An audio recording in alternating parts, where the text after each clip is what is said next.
highly intellectual person, highly with a very wonderful sense of humor. So for those who sees Basky for the first time today, I envy you a little bit. This is about optimization of fetuses with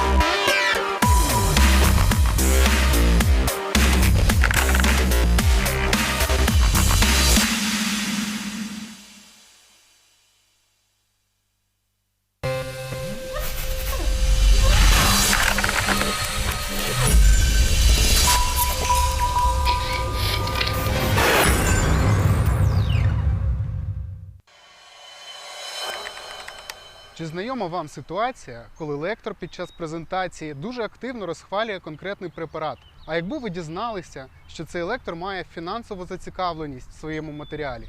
Подібна ситуація називається конфлікт інтересів.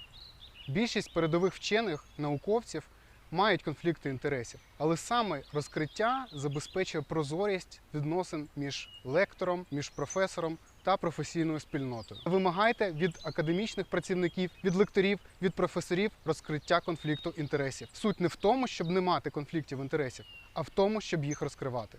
Ні прихованому конфлікту інтересів.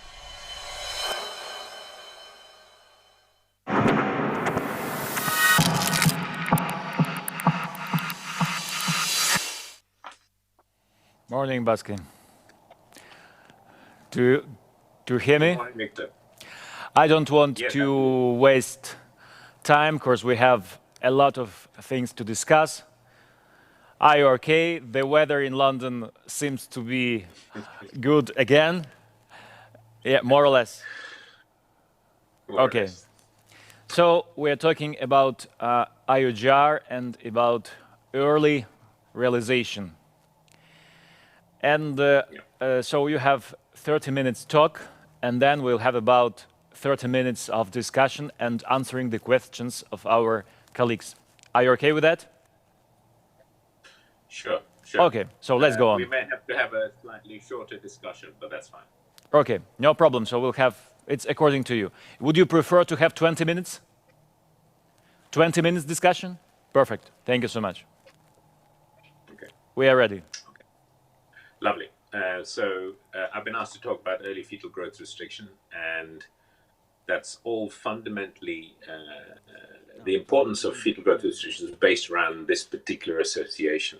Here on the left-hand side, you see a chart looking at perinatal mortality, which is shown to be between 5 to 10-fold higher, irrespective of how you judge size, whether you judge size on the basis of the actual weight, whether you base it on a centile, whether you base it on an arbitrary categorization of the weight. Whatever way that you judge the smallness of the baby, there is an increase in perinatal mortality somewhere between 5 and 10-fold. So this is an age-old association which we're used to. The question of whether we can alter the outcome of the baby was shown many years ago. This is data from Sweden in the 1990s, several hundreds of thousands of pregnancies, where they showed here on the y-axis the risk of serious fetal complications, which was death or cerebral palsy, based on the smallness of the baby, with extreme SGA on the right-hand side and a normal size baby on this side. And what you can see here is that they split the graph on the right according to babies where growth was small growth was diagnosed versus ones where they did not identify smallness. And you can see that where SGA was not identified, there is a much higher perinatal mortality and morbidity rate, whereas if SGA was identified, there's a much lower perinatal mortality and morbidity. So this slide represents the fundamentals of our management, which is smallness is associated with death and disability. And on the other side, if we discover smallness, it would appear that perhaps we can improve outcome.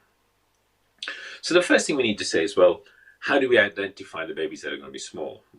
Do we have to wait for them to become small and then discover them, or is it possible for us to screen for them beforehand and identify them early? Here, there is a really, really important understanding that needs to be conveyed. Is fetal growth restriction, or is SGA, a disease? I would argue with you that being small is a symptom and not a disease. The disease is placental dysfunction. The placenta doesn't work properly. If the placenta doesn't work properly, the disease, then it is possible that one of the symptoms is poor fetal growth because of lack of nutrition. So the baby can be small because it doesn't get enough food. Another symptom of the disease can be death or disability because of lack of oxygen delivery. So on the one hand, nutrition or failure of nutrition can make you small. On the other hand, failure of oxygen delivery can give you brain damage, or at the extreme end can cause you death. So one needs to understand that when we look at smallness of the baby, it is a symptom of the disease, placental dysfunction, and in itself is not the disease. Being small is not a problem. You can make up for it later on. So stillbirth and developmental handicap are related to hypoxemia, not nutrition. And I would argue with you that it is stillbirth and hypoxemia that we need to prevent, not smallness. With this in mind, we need to come to say, well, what are we going to screen for, and how are we going to screen for it? If smallness itself is not the end target, preventing smallness may not prevent hypoxemia, then how are we going to screen for the disorder? And I would argue that we have three choices, because this disease, placental dysfunction in the middle, can result in three different outcomes. It can result in stillbirth, it can result in smallness of the baby through malnutrition, yes, or it can result in maternal preeclampsia. Stillbirth in itself is a rare outcome, and therefore developing prediction models or screening for stillbirth is very, very difficult, because one has to have several hundred thousands of pregnancies on which to develop the screening model, and then one has to have several 100,000 more pregnancies on which to test the model and validate it as being effective. Screening for smallness, I would argue with you, is difficult, because people define smallness as the disease, and as you now know, smallness is a symptom. And particular parts of the world, the vast majority of small babies have nothing to do with handicap. They are naturally small, and most small babies are healthy. And as we already know, 70% of stillbirths at term and 70% of handicap at term occurs in babies that are normal in size. Smallness is defined in various ways: less than the third, less than the fifth, less than the 10th, with or without Doppler abnormalities, with or without CT abnormalities.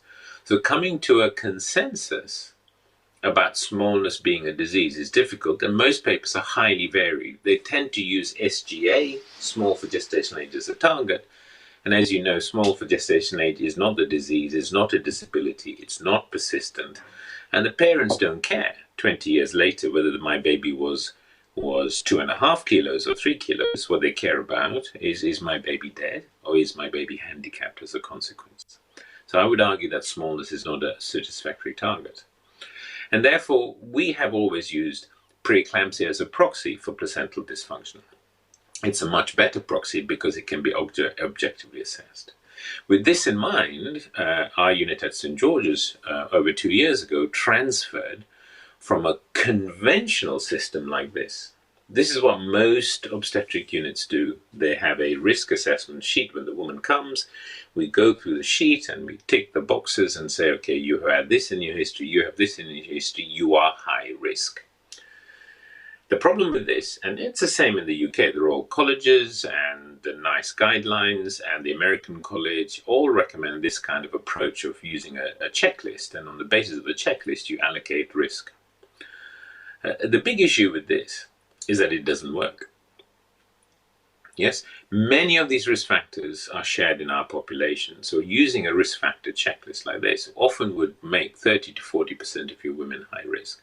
They are, it's impossible for me to believe that 30 to 40% of women undergoing a natural process of pregnancy are high risk. That's not possible. And secondly, it makes a mockery of any system because you are spending huge amounts of resources on these 30 or 40% of women, monitoring them, when at the end of the day, we know that the vast majority of them will have a normal outcome.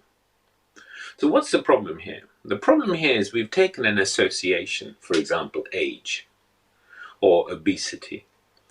And for sure, age and obesity are associated with increased risk of adverse outcome. But we've presumed that this association is good for prediction.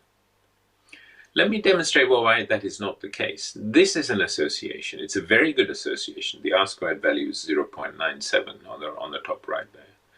But if you look carefully at the axes, you'll find that the x-axis is fresh lemons imported from the USA into Mexico.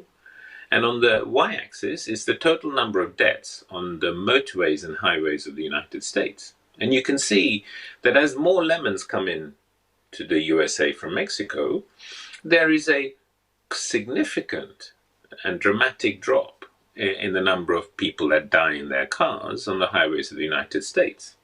Now, this is a strong association. If this were good at prediction, then someone needs to tell this man not to build the wall, but to ask all Mexicans to bring lemons into America. By doing so, one can counteract the death rates that are occurring now, because the lemons in, people will stop dying on the motorways. All joking apart, the key issue here is that we are using these associations and assuming that it's good at prediction, and we have now known for many years that it's not. And let me explain on the basis of a case study. A woman might turn up to you and she might be 39 years old or 40 years old or 42 years old. Pat just talked about a 42-year-old woman who had 10 attempts at IVF. She's been labeled as high risk because she's 42 years old.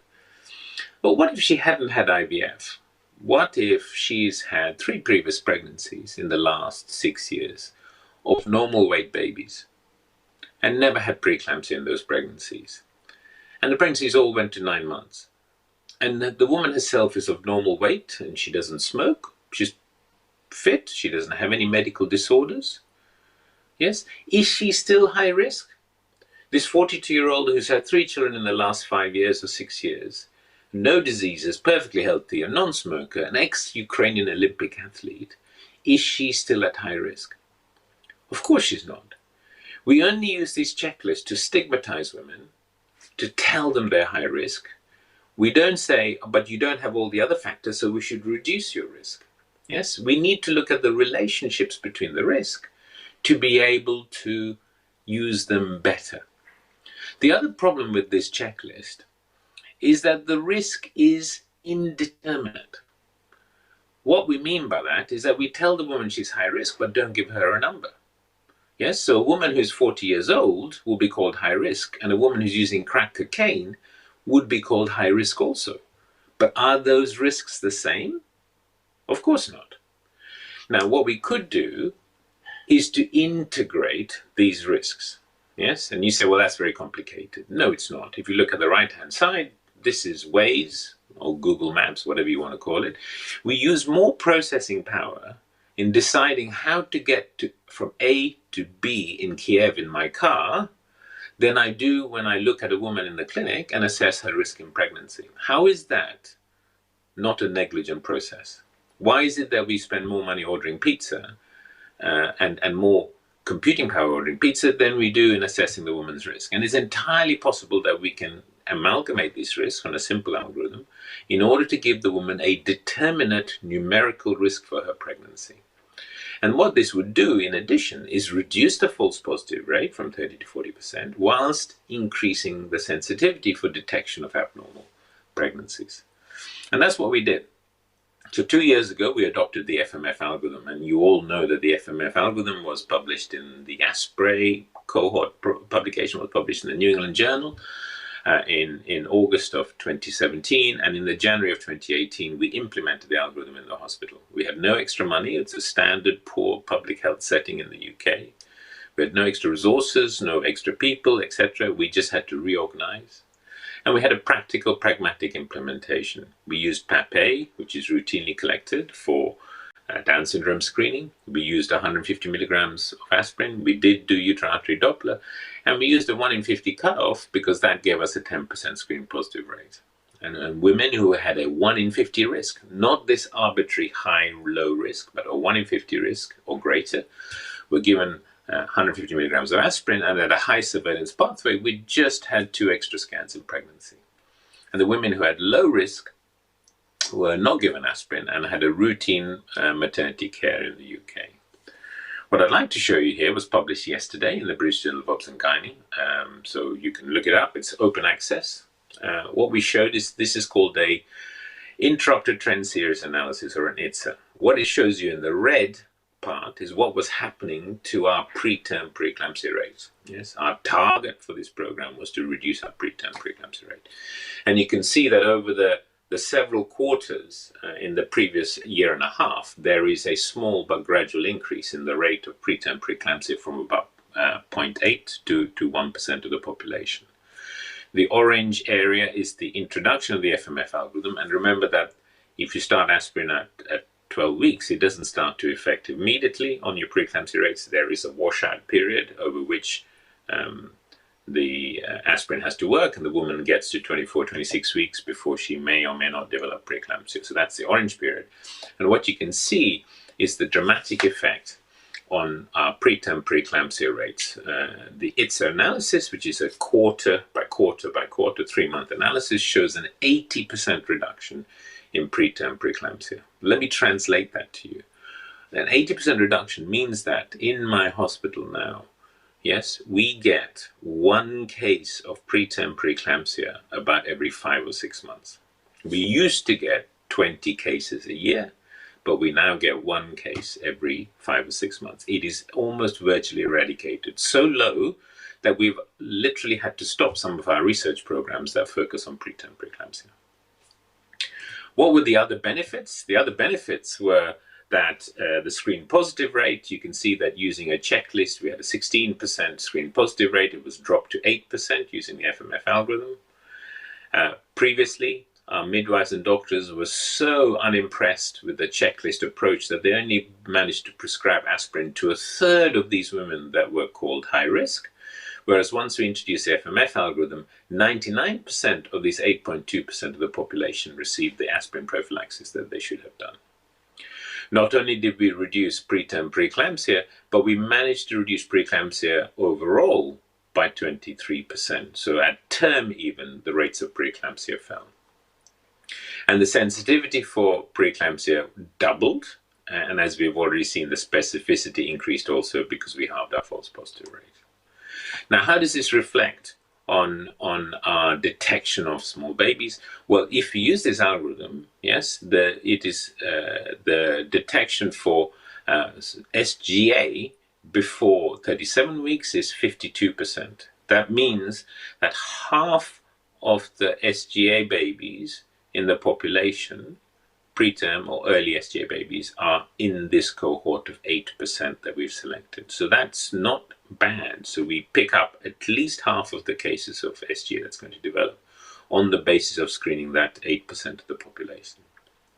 Here I want to put another proposal to you. I have an issue with considering early and late fetal growth restriction as 2 different diseases. It's conventional, I know. Victor believes in it, and most international congresses will tell you that there is something called early, there's something called late, they're 2 different diseases. The baby somehow knows when it goes from 36 to 38 weeks that it must now no longer have early fetal growth restriction. It must suddenly develop this new condition called late fetal growth restriction. You will understand that this is totally absurd. It cannot be the case. We are dealing with one fundamental disease, and that fundamental disease is placental dysfunction. The placenta is responsible for delivering us lots of benefits, not only nutrition, but also oxygenation and also waste removal, so whether it's urine production, or yes, etc., excretion, all of those functions are contained within the placenta. Here you will see the nutritional and respiratory demands of the baby. The nutritional demands are in green, which is very easy to see because it reflects, you recognize it, it reflects the AC of the fetal growth charts that you plot on when you check the size of the baby. That is the growth rate of the baby. In red is the exponential increase in oxygen demands as the fetus grows during pregnancy. Now, the disease, as you already know, is placental dysfunction. The disease is not smallness. It's not fetal growth restriction. If placental dysfunction occurs early in pregnancy, you can see here that nutritional demands are increasing dramatically while oxygen demands are very flat. So placental dysfunction that happens early will disproportionately affect nutrition, because that is increasing dramatically, and therefore the baby will become small because it will fail to grow through lack of nutrition. But there will be a minimal effect on respiration because respiratory demands are not increasing so greatly. Whereas if placental dysfunction occurs here at 8.5 months, nutritional demands are not changing very much, but respiratory demands are increasing dramatically. And what that means is that there will be a disproportionate effect on hypoxemia, disability, and death before the baby can become small because there is not much increase in nutritional demands. Let me show it another way. Early onset, yes, placental dysfunction will affect growth rate most because there will be a long latency, a long time period between the onset of placental dysfunction until the hypoxemia becomes so great that the baby will die. The reason for that is that a 20-week fetus doesn't need much oxygen to survive. Whereas a late onset growth of placental dysfunction will affect respiration most because this baby has exponentially increasing oxygen demands. This means that there will be a short latency between the onset of placental dysfunction and the demise of the baby. Therefore, if the baby is already 3 kilograms at 8 months, it can only survive for a few days or a week, during which time it cannot shrink, it cannot become small. So what I'd like you to understand is that the disease is the same, it's placental dysfunction, but the symptoms are different depending on the onset of the disease. Now we're going to focus on early onset, so the earlier placental dysfunction. Now the reason this is important and the reason this is critical is that although early placental dysfunction is rare, yes, it's only going to be a few cases, 4 to 5 cases in your hospital each year. You can see here that this is the graph that shows the increase in survival in the line and the increase in neurologically intact survival in the bar charts. And that even between 26 and 30 weeks, there is a massive increase in intact survival from 30% up to 80%. Now these reflect some of the charts and graphs and bars that Pat showed you earlier. And therefore it's absolutely critical we understand. The point I'm making is that deciding on when you deliver early onset growth restriction is really important because it can have such a huge impact on not only survival, but neurologically intact survival of the baby. The first thing we must discuss is the use of fetal heart rate monitoring, non-stress testing or CTG interpretation. It's relatively commonplace, I'm sure, in Ukraine as it is in the UK. And the UK recently made recommendations early this year that we must move away from manual visual CTG interpretation into computerized CTG interpretation. And that was a recommendation from the Saving Babies' Lives Care Bundle version 2, published in January of this year. The reason for that is based on this Cochrane evidence review. It shows that the use of conventional CTGs in high-risk pregnancy is associated with almost a doubling of the perinatal mortality. And that's due to the high rate of variability of visual interpretations, especially in preterm compromised fetuses. Whereas the use of computerized CTGs, ones where the computer analyzes the short-term variation and about up to 30 different indices that cannot be seen with the naked eye, actually has the possibility of reducing perinatal mortality by 5-fold. And therefore, I would say that antenatally, it is inexcusable to be using visual interpretations of CTG, and that if one really wants to have a major impact, one needs to use computerized CTGs to reduce the impact.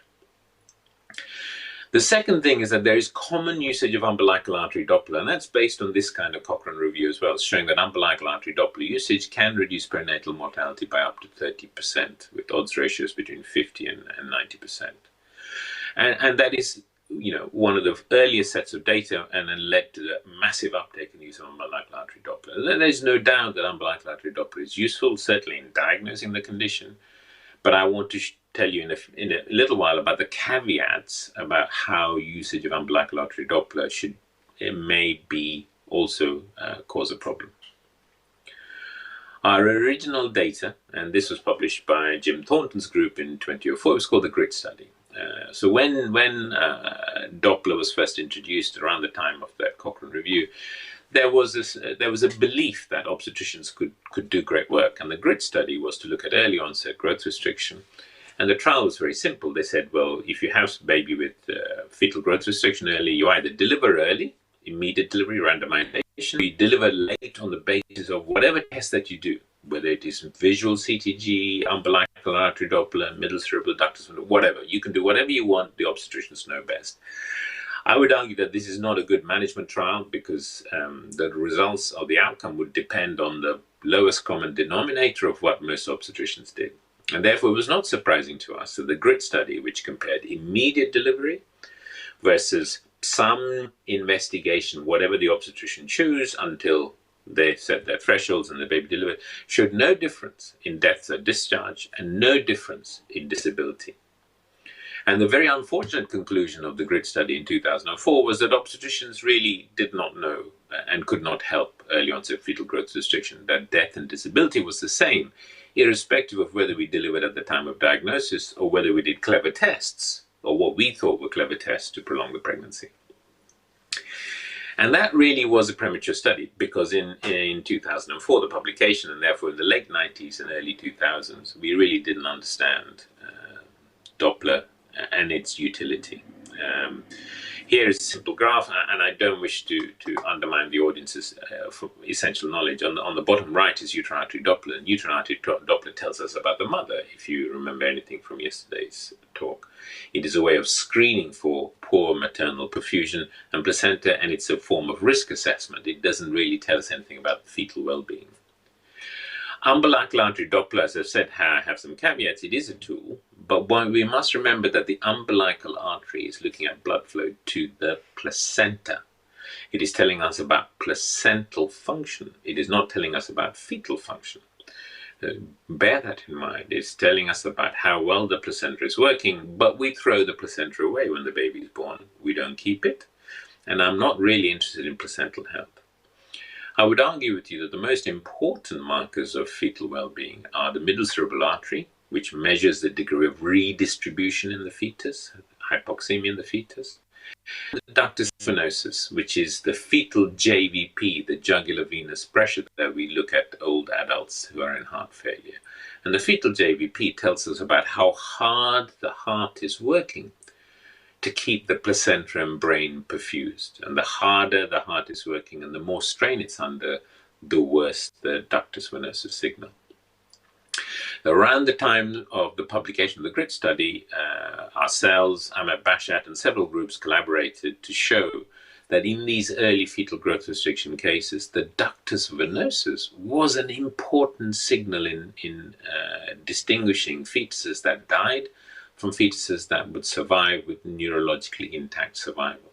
And we were showing this, and these were observational studies, that if we use the ductus venosus as an indicator for delivery, that we often got babies that did better. Yes, and this was crude retrospective comparison of the ductus venosus versus CTG and biophysical profile, etc. It wasn't a trial. It wasn't proof that the ductus venosus was a useful tool. And that led to the Truffle study. And the Truffle study's outlook was really quite simple. What we decided to do was look at standard of care And because of the Cochrane review and because we needed objective assessments, we looked at computerized CTGs, randomization 2, versus Doppler. And the Doppler signal of interest was the ductus venosus. And here we could not agree whether we needed to wait for the ductus venosus to get to the 95th centile, or whether we're looking for an absence of the A wave, as you can see on the signal on the right. And therefore we had three groups. We had computerized CTG, high Doppler DV, 95th centile and above, and absent A wave as the three groups of randomization. The study aimed to recruit over 500 cases, as I said, to be randomized between computerized CTG, early ductus venosus changes, that's the 95th centile, and late ductus venosus changes, which is absence of the A wave. And the primary outcome was not the size of the baby, because that's a symptom, and as I said, that is not fundamentally of any importance in the long term. The aim of the primary outcome was 2-year intact neurodevelopmental survival. That means the baby has to be alive, and it has to have good function on a formal neurodevelopmental assessment of the baby's brain function, done at 2 to 5 years of age. Here it's very important, yes, that we had safety net criteria, because one group just had CTGs and the other group had ductus venosus, and we didn't want, for example, people to accuse us if there were deaths in the ductus venosus group that we didn't use what was conventional. So computerized CTGs were done for all groups, and if the computerized CTG was less than 4 milliseconds, the short-term variation, that was an indication for delivery, if that was the case in 2 subsequent traces. This is the most important thing for umbilical artery. Umbilical artery, there's an international consensus that we do not deliver for absent end-diastolic flow in the umbilical artery until 34 weeks, and we do not deliver for reversed end-diastolic flow until 32 weeks. And this is, if anything from this lecture, this is the most important thing, because there is still continuous use of umbilical artery Doppler to indicate delivery at 28, 29, or 30 weeks. We have seen referrals to us where the woman was sent to us because the referring obstetrician said, oh, there's absent end-diastolic flow and the woman needs delivery at 29 weeks. No. Absent end-diastolic flow is not an indication for delivery until 34 weeks in the umbilical artery and reversed till 32 weeks. The longest we have seen absent end-diastolic flow is 9 weeks. 9 weeks, from 25 weeks of gestation up to 34 weeks when we eventually deliver the baby.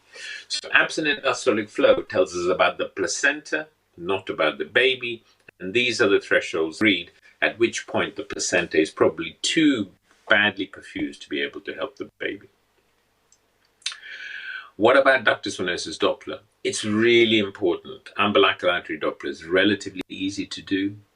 Middle cerebral artery Doppler is slightly harder to do, but well within your capability if you can do an anomaly scan. But there are pitfalls and dangers to ductus venosus Doppler, which is, if you look at this diagrammatic representation, indeed there is a ductus venosus there coming straight from the umbilical vein going into here, the right atrium, and being forced across the foramina ovale into the left heart. But you can also see just below the heart, at the junction of the right atrium, there are these several other blood vessels, and this is called the subdiaphragmatic venous plexus. There are 3 or 4 other major veins entering the right atrium at the junction of the inferior vena cava into the right atrium.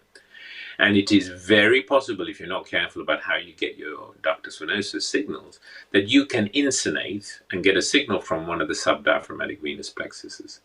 All of these subdiaphragmatic veins have much higher pulsatility indices and often have absent A waves. So if you get the wrong signal, you may misinterpret it as the ductus venosus, and you may falsely create delivery. And therefore the centers that were involved in the Truffle study, all 16 centers, had really strict quality assurance done by 2 of the leading Doppler aficionados, Kurt Hecker and Carol Massal, and therefore that was a very important aspect. This shows us the trial started in 2004 and carried on, and recruitments finished in 2010. But remember that even with the completion of recruitment, we still had to wait between 2 to 5 years to do neurodevelopmental assessments on the babies afterwards. And what the trial showed here, you can see on the bar chart on the left, is that the group with using computerized CTGs to deliver randomized computer CTGs has the highest rate of abnormal neurodevelopment. And the group with no ductus venosus, with no A-wave on the ductus venosus, had the lowest neurodevelopmental rate, as did the ductus venosus 95th centile. So that using absence of the A-wave resulted in a significant improvement in intact survival. What was really more important for us is that in these 560 pregnancies, which resulted in delivery on an average of 29 weeks with an average birth weight of just under a kilogram, there was a greater than 95% intact survival rate. This is the highest and the best published rates of intact survival in such early and highly growth restricted babies. So really, really quite important to understand that the use of the Truffle protocol resulted in a high rate of intact survival. And that's incredibly important in providing you with guidance for management. As everyone knows, estimated fetal weight and gestation at birth are important alternative predictors. So babies born earlier and much smaller did worse than babies born late. And preeclampsia was a massive confounder. So about 30 to 40% of women recruited into the study had to be delivered preeclampsia before they had developed either abnormal CCTG or abnormal ductus venosus signals. So this group is at high rate of that, and the development of preeclampsia worsened the outcomes also. The data has produced sort of graphs and charts that one can use for counseling women in a similar way that Pat shows. You can look this up, and I'm not going to hold it, but I showed it to you here. In the blue chart, you can see neonatal morbidity. That means general illness of the baby in neonatal intensive care, perhaps lung problems and blood pressure problems, etc. So the earlier the baby is born, the higher those rates you can see in the blue chart. What is really important is to look at the yellow graphs, which is looking at neurodevelopmental impairment. And one can see that with the use of the Truffle protocol, there was literally no difference in neurodevelopmental impairment, which was at extremely low rates, between 26 and up to 34 weeks of gestation. And therefore, it does seem that the combined use of computerized CTG and ductus venosus assessments really does reduce neurodevelopmental impairment throughout this cohort, and that it picks babies up at the right time for birth. So what are our messages? Screening needs to be multimodal. Yes, the FMF algorithm published in the Aspirin New England Journal study uses a combination of demographic criteria, uterine Doppler, and maternal biochemistry, be it PAPE or PLGF. And really, we have no excuse to be using a checklist approach, which was commenced 60 years ago.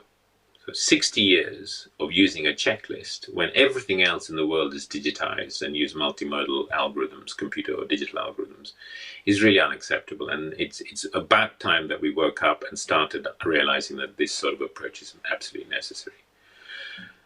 The short and tall of the Truffle study is that for babies that present with early onset growth restriction before 34 weeks, one has to use combined computerized CTGs and ductus venosus Doppler. Remember that the randomized groups of ductus venosus Doppler had a safety CTG net, and it is that combined use that results in the extremely good outcomes demonstrated in our study.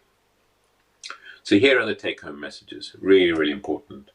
We must stop using traditional visual interpretation of CTGs in the antenatal group. Really mustn't happen. And we must stop doing delivery for umbilical artery pulsatility index changes before 32 weeks. Umbilical artery cannot be used to indicate delivery before 32 weeks. We must continue to deliver for reversed end-diastolic flow from 32 weeks and deliver for absent end-diastolic flow in the umbilical artery from 34 weeks.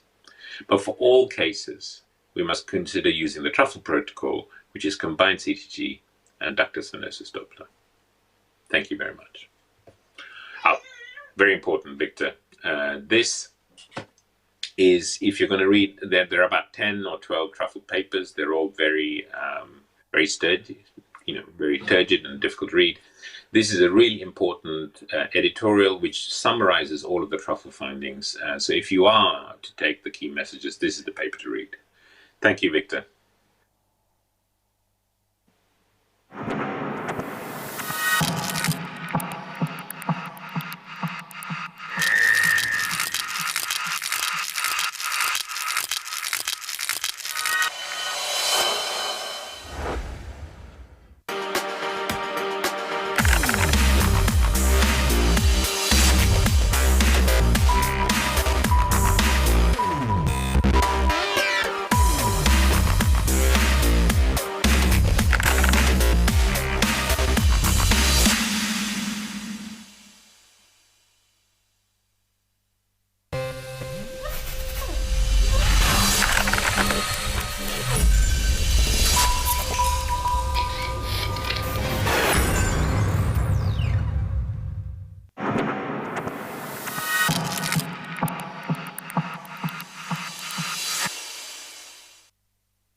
Thank you, Basky. Absolutely beautiful talk.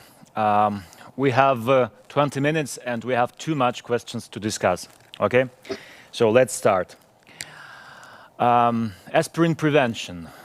It could not show a significant decrease in the number of early IUGR, at least according to the primary results. What are the reasons for that? What do you think about?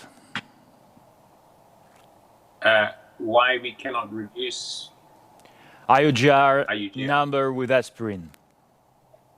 Okay. So we received good results in early preeclampsia, but no clear results regarding early IUGR. Fantastic. Good question. Is that your question, Victor? It is. Okay. Very good. So there's an echo. Are you okay with this? Yeah, definitely. All right. Aspirin works on the mother's vascular endothelium. The use of aspirin stabilizes the endothelium, whether it's in the blood pressure vessels, whether it's in the liver, or whether it's in the kidney.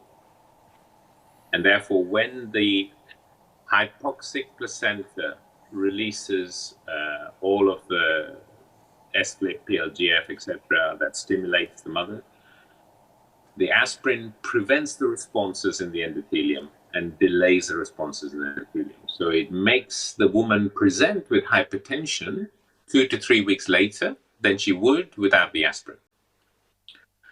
The aspirin does not improve the perfusion of the placenta. It just prevents the woman from developing hypertension, and therefore we cannot recognize the preeclampsia. Yes, if a woman has a diastolic of 88, Victor, you cannot call her preeclamptic.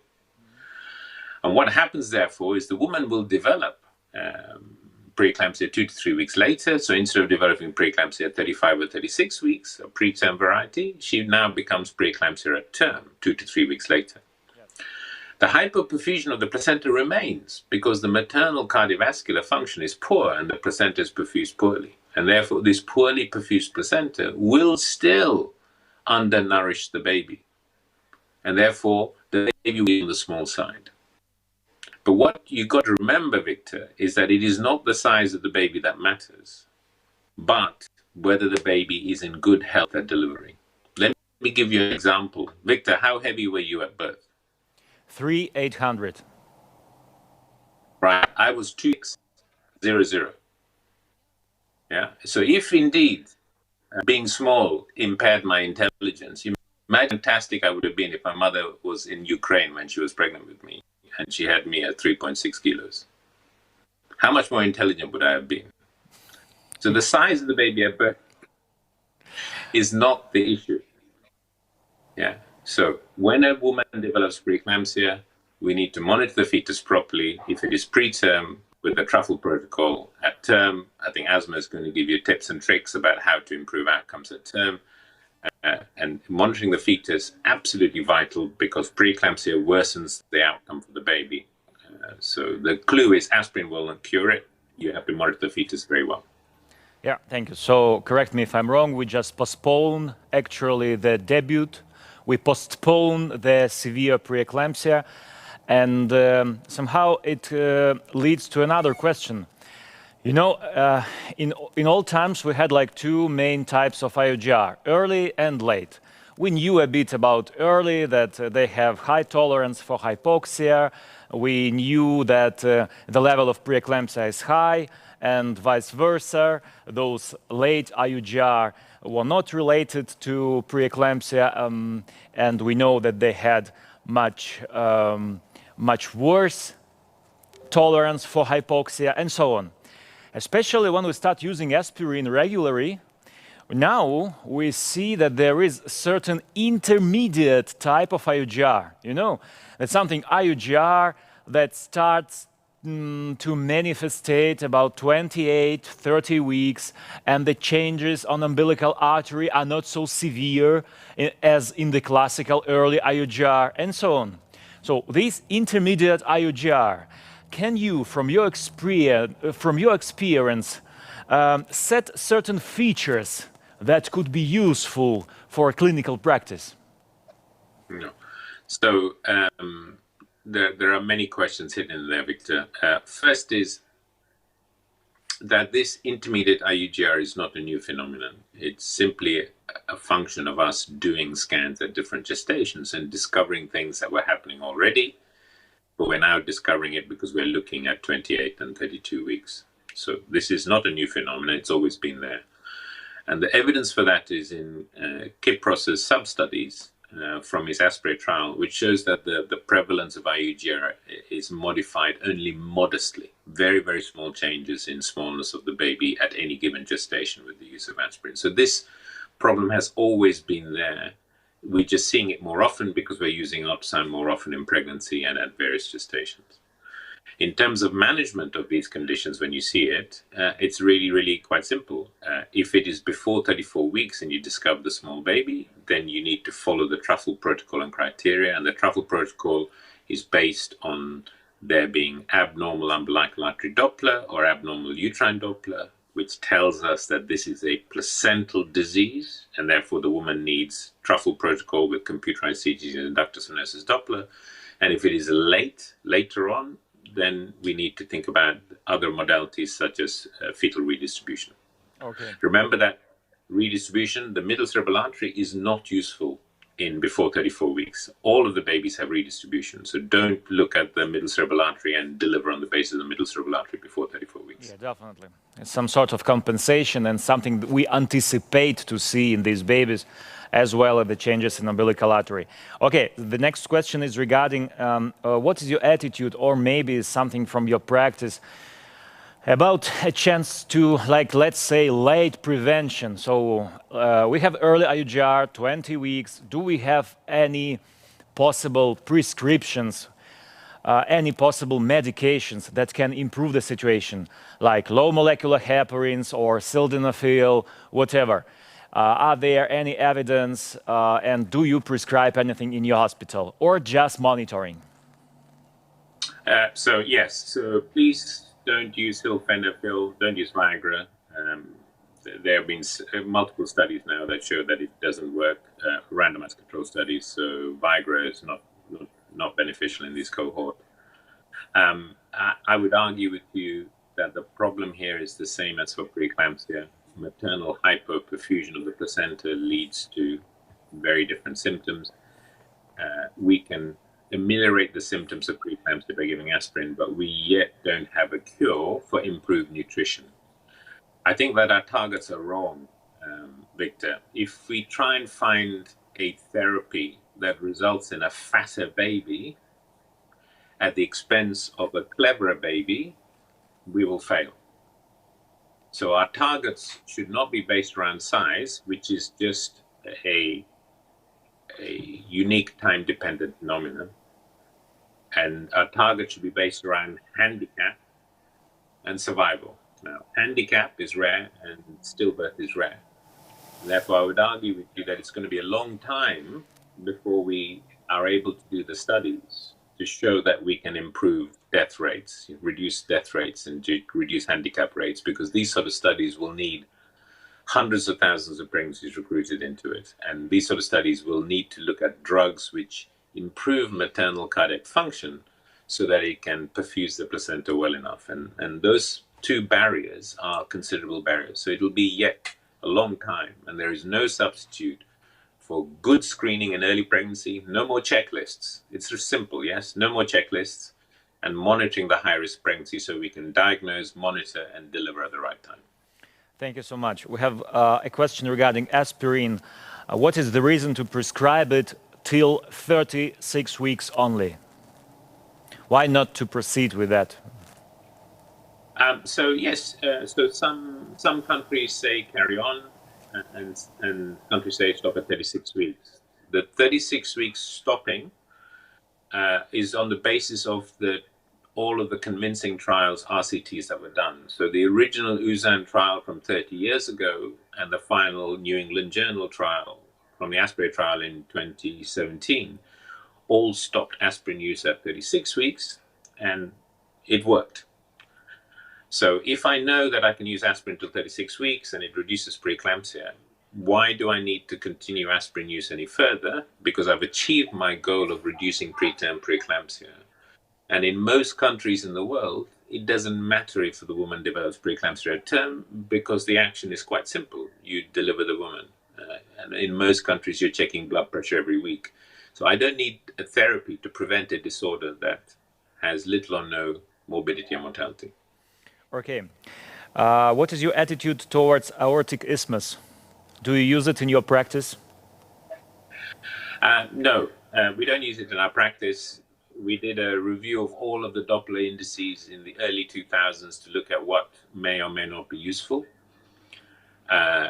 It's very simple to understand that the heart is compromised when it is dealing with IUGR. It's getting less oxygen, so the myocardium doesn't work as well. It has an increased load because it's pumping against high resistance in the placenta. So that's like getting you, Victor, to carry a backpack and run up the stairs while fighting a bear with no shirt on your chest. All right. This is hard work. And the JVP, you use JVP in Ukraine, this vessel here? Not much. Yeah, but the JVP. Experimentally, Yeah. The JVP is the most direct measure and the most practical, pragmatic measure of cardiac compromise. So it was directly looking at the heart, because once you start to get significant hypoxemia of the heart, the JVP becomes abnormal very quickly. Okay. Much easier to do, trust me, than the isthmus. Thanks. What about SFLT1 to PLGF ratio? Do you have any knowledge if it was introduced in any guidelines? Yeah, that's a really good question. Who asked that? That's our national expert in that, the only laboratory who does it in Ukraine, actually. Great. Okay. Well, he or she needs to be congratulated. So if you look at the prognosis study that Stefan published in the New England Journal in 2016, a fantastic study looking at the relative value of SFLT-PLGF in preeclampsia. And this is used by most people who talk on preeclampsia as the golden truth that preeclampsia is a placental disorder because these structures come from the placenta. If you look at the sub-analysis within the New England Journal, it shows that babies with growth restriction who did not have preeclampsia also had abnormal SFLT-PLGF ratios, showing that SFLT-PLGF has nothing to do with preeclampsia specifically. It is a general marker of placental dysfunction. And therefore, yes, SFLT-PLGF may well be a useful tool. But I would argue with your expert, and I'm sorry if he or she is offended, but it is not the right time for me to be paying $40 for SFLT-PLGF when I'm not even assessing risk properly in early pregnancy because I'm using a paper checklist. Yes, I would argue that you need to have proportion and perspective in how you practice medicine. Do the simple things well. When you've done that, then do pay extra dollars for the complicated tests. Okay, thanks a lot. And we have like about 6 minutes more. I'm waiting for questions from my colleagues, and I have my personal question. Like, it happened that somehow early IUGRs, it's one of my sphere of interest. And a lot of women from all over the country, they come to our clinic and we take care of them. And you know, it happens that sometimes we see certain miracles. Just to explain what I mean, just a recent case. One woman was referred to our clinic. She had 21 weeks of gestation. She has disaster in uterine arteries. She has oligohydramnios. The baby was fifth centile. And actually, she was a healthy woman. It was her first pregnancy. She was white, not obese. So, frankly speaking, I had not a lot of hope, according to my experience. I prescribed her a lot of magic. Most of my prescriptions are magic. All my women, they have certain sort of meditations, certain sort of exercises. They change their meals. They eat more omega-3 acids. They eat a lot of natural sources of nitrates, of NO, and so on.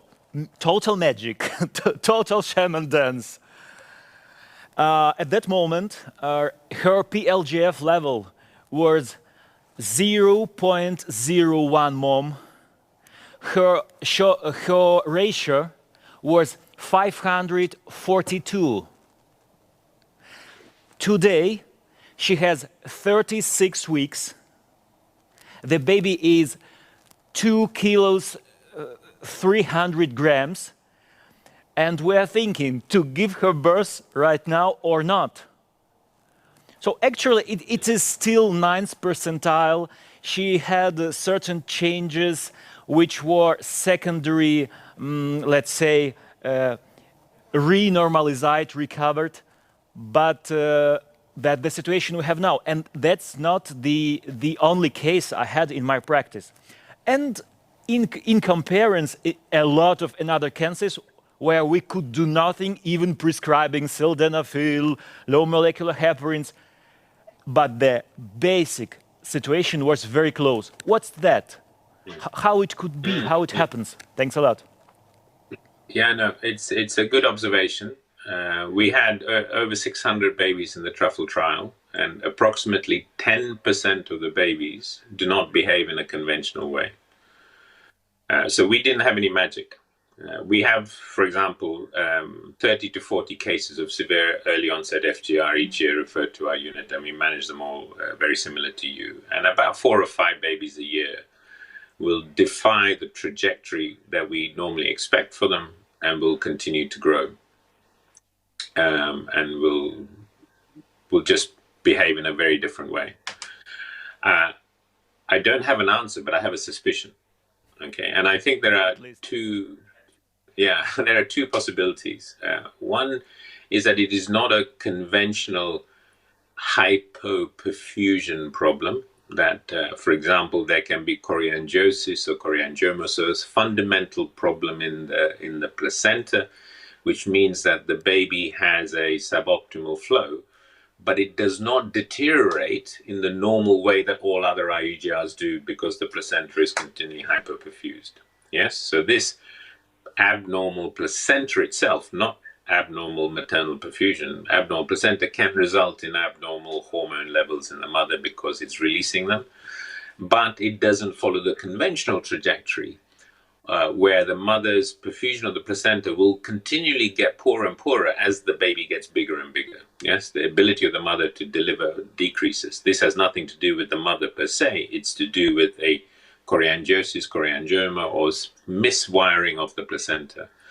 The second problem is I have to warn you that some of these babies do have, if you do exome sequencing on them, do have either isodisomy, uniparental disomy, or will have exome sequencing defects. So you will find subsequently, if you investigate them in an extensive way, that they have genetic defects that's resulted in them. It doesn't necessarily mean they will have a bad outcome. A lot of them do well afterwards, but there is a genetic cause. And that increases. When you're talking about rarities of rarities, then the likelihood of a genetic problem increase. Yeah, early onset FGR is rare, and then if you look at a subpopulation of early onset FGR that behave in an unusual way, the chances for genetic problems increase.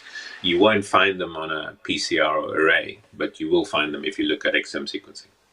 Okay, clear. Thank you so much. One more question from our colleagues. What is your attitude towards intravenous immunoglobulin for early preeclampsia treatment? Okay, Victor, this is really important. I think Ukraine has a love of magic, and let me just say, We called ourselves wild field. You know, for 500 years we are wild field. A lot of off-label prescriptions. So we are interesting partners. If you have good ideas, come to Ukraine. Okay, very good, very good.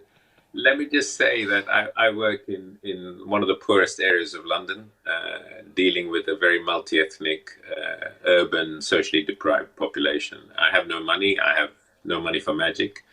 And the 600 babies managed in the Truffle trial that had greater than 95% intact survival had no access to good food, drugs, fragmin, immunoglobulins, nothing. We used none of these treatments, and our outcomes were good. So I would argue with you what the incremental benefit, if already I have 95% intact survival, how much better can you make it if you're going to start very expensive, potentially dangerous immunoglobulin therapy? Thank you so much. It was a real, pure pleasure. It was a holiday of intellect, and you know, it worth waiting for 2 years. But I hope that that your friendship with Ukrainian auditory, with Ukrainian colleagues, will not end with this, and will continue to communicate and continue to collaborate for doing better. And as we understand that there is where to move, there is what to improve. Thanks a lot. We wish you a calm and fruitful day. All the best. Thank you, Victor.